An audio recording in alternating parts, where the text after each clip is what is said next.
When the temperature drops below freezing, food stops being just food. It becomes heat. It becomes survival.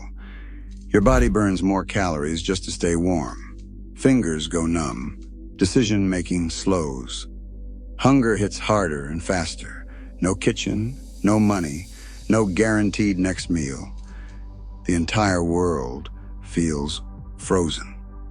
So how do you find a hot meal when you have $0 and nowhere to cook it? The answer isn't luck. It's strategy. It's timing. It's community knowledge. And sometimes it's pure survival instinct. A city at dusk. Breath hangs in cold air. Streetlights flicker on. Wind cuts through empty sidewalks. To most people, this is just streets and buildings. But for someone experiencing homelessness, the city becomes something else entirely. An invisible food map. Every neighborhood has hidden nodes of survival. Religious centers serve free dinners on specific nights. Community fridges stocked by volunteers. Small pantry cabinets outside churches open around the clock. Soup kitchens that rotate schedules. And here's the key. It is not random.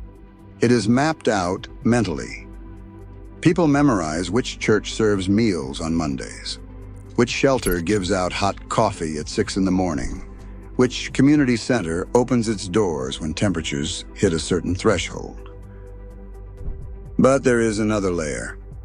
Timing. Many bakeries and grocery stores clear out daily inventory at predictable hours. Some discard unsold bread at closing time.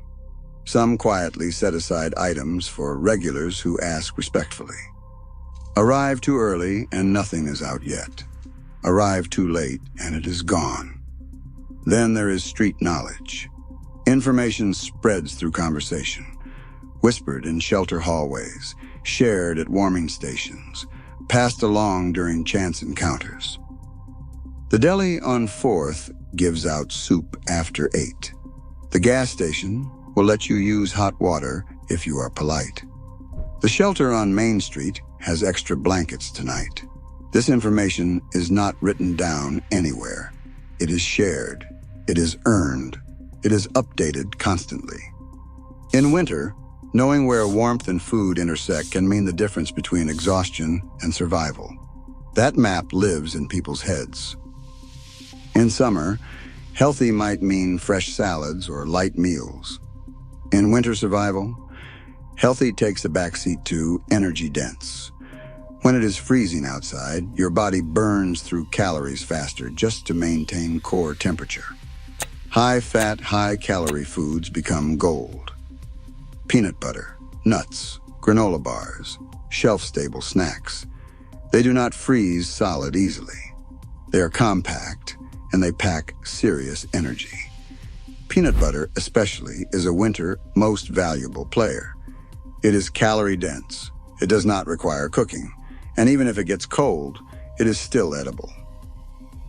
Then there's what you might call a condiment strategy. Fast food restaurants often have free condiment stations. Ketchup, mustard, mayonnaise, sugar packets, creamers, salt, and pepper. Alone, they are nothing. Combined creatively, they become useful. Sugar packets stirred into hot water become instant energy. Creamer packets add fat and calories. Mustard and ketchup add flavor to otherwise bland food. Some people collect extra packets over time, not to hoard, but to stretch whatever meal comes next. A plain piece of bread becomes more filling with peanut butter and sugar. Plain rice from a meal service becomes tolerable with salt and sauce. These tiny additions turn minimal calories into something sustainable. It is not glamorous. It is intelligent. Winter survival is not about gourmet meals. It is about maximizing energy per bite. And knowing which foods will not turn into a frozen brick overnight, that's experience talking. Hot food changes everything in winter. It warms your core. It boosts morale. It prevents the slow creep of hypothermia. But without a kitchen, how do you heat anything? Public heat sources become critical. Gas stations often have hot water taps for tea. Convenience stores sometimes have microwaves. Libraries provide warmth and access to hot water fountains. Truck stops are often unexpected havens. Politeness matters here. Being respectful, clean, and low profile increases the chance of access. Then there are small-scale heating methods. Do-it-yourself solutions people learn over time. Some use compact, portable camp stoves when they can get fuel. Others use candle-based heating methods in well-ventilated areas to warm canned food carefully. Safety is crucial. Fire hazards are real. Carbon monoxide is deadly. But when used cautiously, even a simple heat source can transform a cold can of soup into something life-saving. And then there is the most underrated survival tool in winter, hot water.